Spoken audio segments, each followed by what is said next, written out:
با مشکلی خودشون رو درد داده. آتش چیه؟ آتش چیه؟ وای وای شرکت کاله آموز اوه اوه اوه اوه اوه چی شد؟ وای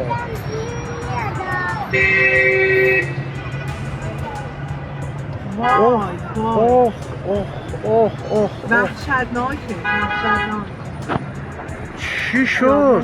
بسته بعد میتونم باید چی کار کنیم؟ بعد از اونجا دار میزنیم. وای وای خدا به خیر بگذرانه. وای آسمون چی شد؟ چی کنه؟ یا باب زمان واه واه واه یا پیغمبر. آره آره منفجر میشه. اوه اوه اوه اوه اوه اوه بعد یکی آتیش زده. نه باور کن نمیدونی بالا دارن تخلیه میکنن کارکنانشو. زمان شده دنی. آره